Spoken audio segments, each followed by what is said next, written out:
Hello, my friends. My name is John Broda. I'm a real estate advisor / realtor and partner at the Broda Gaffney Group, powered by Epic Realty in Northern Illinois. Primarily Roscoe, Illinois, suburbs of Chicago, suburbs of Rockford. We cover that area, pretty much McHenry County to Galena, basically. A very large area, 7-8 counties. Myself and my partner cover. So this video is my 1-year anniversary with my Tesla long range rear wheel drive Model Y. So a year ago, 5th of July, my wife and I went to a Tesla store in Libertyville and test drove a Model Y, test drove a Model 3. I'd driven a 3 before, I've driven an S before. A friend of mine had both of those. I'd never driven the Y, I've driven in the Y. We drove around, we tried them out, we ran the numbers. I was looking at a used one at that time, and it turned out that with the $7,500 federal tax credit that was offered at that time, with my trade-in for a 2011 Honda Pilot, with my cash deposit, and with a little extra bonus they gave me because the car that was available to take delivery on July 8th of last year was a car that was used in Bloomington, and it had 840,000 miles on. 840 miles on it. So it was a demo car. They used it for a loaner, that kind of stuff. But it was still a 2024. It was still brand new. It had under 1,000 miles. They gave me a little discount for taking that car. But I get all the same warranties, which was awesome. At the time I purchased, Tesla was offering the gray color as a standard, and white was a premium color. This car is white with a black interior, at no extra cost either for that. So I'm fine with that. I didn't really care about color as much. If I got gray, that was great. If I got white, it was great. If I got black, it was great. I really didn't care about the color. I didn't want to pay extra for a color, so I was just going to take whatever they were offering at that time. And Tesla does that from time to time to give variety. They change the color of what standard is. I will say now, after 1 year of driving my Tesla, this is what I love. This is what I don't love. And like I said, I'm a realtor. I cover a very large distance. I go to Chicago regularly for business meetings with referral partners in my organization. I drive to McHenry County 2 to 3 times a week for stuff with my realtor organization. I've driven the car to Bloomington Normal. I've driven the car to Springfield multiple times. I've driven for different real estate related things I'm doing. And I've also driven it to go on like vacation. We go up to Wisconsin, we do other stuff. So in the last year, I picked up the car with 840 miles on it. I have a total odometer reading right now as I'm driving. I'm looking at it's 31,633 miles. So I put almost 31,000 miles on this car in 1 year. So right there, that's a little craziness, but I get it. I installed a 50 amp outlet in my garage, and I bought the portable charger so I can bring it with me. If I decide to use the car to go camping, I can then charge my car at a campsite. Or if I bring it to other people's homes that have a 50 amp outlet in their garage, I can charge there as well. So I wanted to go with the portable, but this year I might be thinking about upgrading to a hardwired system, just because sometimes it gets a little warm, sometimes it cuts back on the rate it's charging. So that's one thing I'm not fond of. As far as range goes, I have no range anxiety. Being someone who's driven an internal combustion engine car since I was 17 and I'm now 52, I was concerned at first about distance. I'm realizing that as long as I use the navigation system the car will always tell me when and where I need to charge. And just like if you ignore your gas gauge in your gasoline car, and you'll wind up running out of gas eventually and sitting at the side of the road, if you ignore your percentage or your mile tracker, or however you prefer to look at it, you will run out of power. So you need to be aware of these things. You need to give yourself ample time to find the charging station. So using the built-in navigation tells me everything. First car I've ever owned that's gotten better as I've owned it, because I've had multiple downloads, over-the-air downloads and upgrades to my software. And my maps have gotten better, weather's gotten better, internet radio and features like that have gotten better over the last year. Driving, it's comfortable. I love it. I've gotten used to not using brakes. I've gotten used to regenerative braking. I've gotten used to the adaptive cruise control that this car has. I've gotten my wife, she won't drive the car because it's a little too hard for her, but me, the iPad, basically the flat pad configuration in the center is helping me. I've got it all figured out. I've got things set on my steering wheel. Makes it very easy for me to navigate, to find music, to do all the things I need to do. I've saved a ton of money. I mean, my electric bill, let's talk in the room. I've learned that you don't need to charge all the time. You need to charge based on your driving patterns. I learned that I set up the charging to happen overnight. It starts charging around 11 p.m. and it goes to 7 a.m. That overnight charging is a little bit less active time, so therefore the rate is a little lower. And most of the time by 6 a.m. my car is fully charged. I drive it down to 20% or lower most times, so that's easy enough. When I need to charge for a trip, or if I'm into Chicago, traffic was worse than I expected, I need to stop. I have certain chargers that I love to go to because the charging rates are different, kind of like going to gas stations. I've never sat more than 7 minutes. I've never paid more than $14. So at peak times with a lot of people to charge it costs a little more. But I mean, on average, it's 5 minutes, $5 or $6. And I'm back on my way to get back home or get to where I'm going. I've only had to charge a couple of times where I had to stop at 2 different charging stations during a trip. And that's because I forgot to plug my car in the night before. So I got to where I was going, had to stop and charge a little on the way to there. Did my stuff I needed to do, then had to stop again on my way home. But that happens. When I first bought the car, I had free supercharging for 3 months. That was amazing. I would go sit at the supercharger in Rockford, 15-20 minutes, fully charged. I'd go to Woodman's, pick up some groceries, check out what bourbon they had at the liquor store, you know, that kind of stuff. Totally cool with all that.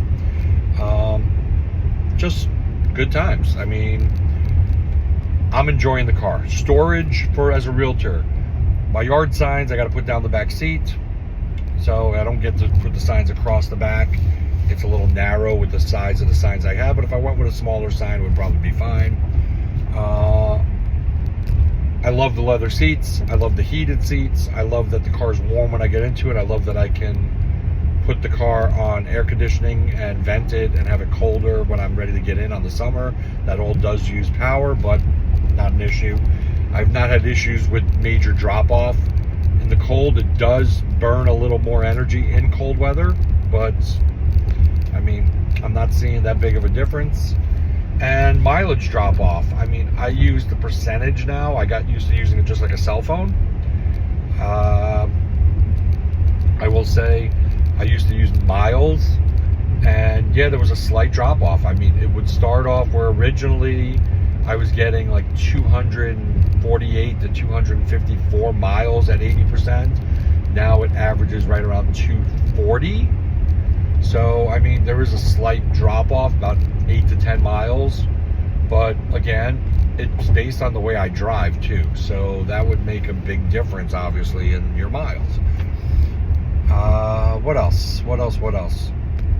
Oh, white, living in a rural environment. The front of my car looks like a Jackson Pollock painting all summer long. The amount of bugs, it just shows. It's hard to get off. I go to a touchless car wash. My company has free car washes, so I'm there 3 times a week. It still doesn't get everything off. I still have to do it by hand. Tires have been great. I've gotten 3 bottles of washer fluid. The automatic headlights is a great feature that just came on not too long ago with some of the updates.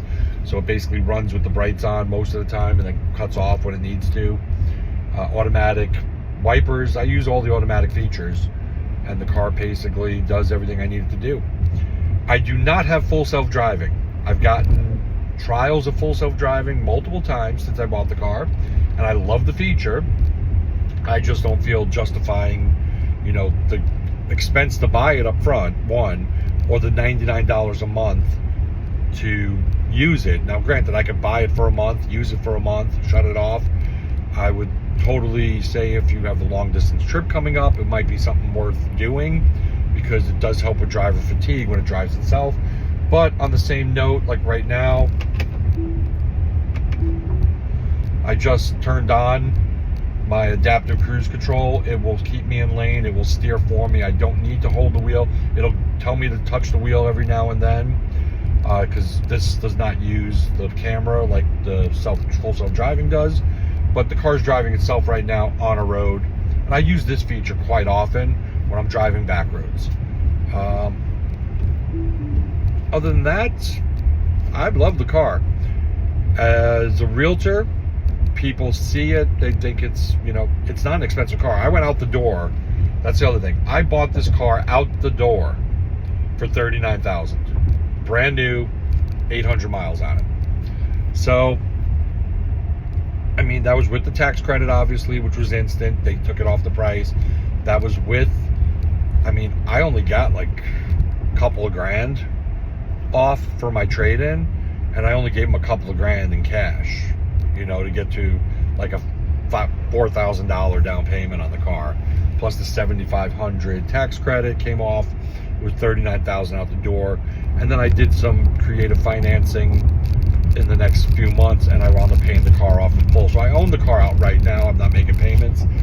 I was not comfortable with a $640 a month car payment, being a realtor, being someone who is self-employed. So I tried to pay down the car as quick as I could, just to get that off of my back. But again, you can lease them, and they're not that expensive. You can buy them. So far, though, I'm very happy with the car. I'm very happy with how it handles. Driving in the snow in northern Illinois with a rear-wheel drive car. That was interesting this winter. We did have a good bit of snow. The car's traction control works amazing. The regenerative braking avoids sliding. When you hit the brakes, you slide through intersections. I never had any of those issues. I would ease off the gas and the car would naturally come to a stop, and regardless of conditions. And starting up, it would kind of, you know, do the traction control thing like any car would, but 1 or 2 slips and it would automatically work. And I mean, it's just been a great car to drive in the winter, great car to drive in the summer. I like the storage, like I said, and the seats are comfortable. So that's it. If you have any questions about the Tesla Model Y, I'd be more than happy to answer them. You can leave me a comment below. I'd be more than happy to answer whatever I can. If I'm forgetting something, please, you know, consider this. This is one of those vehicles where I didn't buy the electric car because I cared about, you know, being electric or saving the environment or stuff like that. I bought it because as a realtor, I drive around 30 to 40,000 miles a year, and an internal combustion engine car, I was spending, you know, $400 to $500 or $600 a month. But I think we figured about $600 a month on gas, driving my 2011 Ford Taurus Limited, which was my vehicle for my business back then when I bought this car. That car was about $600.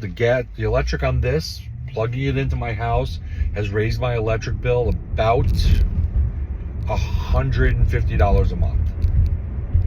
I figured it to be anywhere between $2 and $5 a day, depending on when you're charging, how often you're charging. So it's not that big of a deal. I'm saving like, say, $400 on gas. I'm saving the oil changes. Think about this, 30,000 miles at 5,000 miles for every oil change. That would have been 6 oil changes in a year at an average cost of, say, $100. You know, because you're doing filters, you're doing all that. So that would have been $600 right there that I've now saved. Plus the $400 per month, which is what, $4,800 a year, plus the 6, we're at 5. So my cost of savings with the vehicle is right around $600 to $6,500 a year. That's what I would figure it to be. You do need tires, you do need tire rotations. My mileage stick, my sticker came up for the state of Illinois. That's $251 instead of $151. They get you because it's an electric vehicle.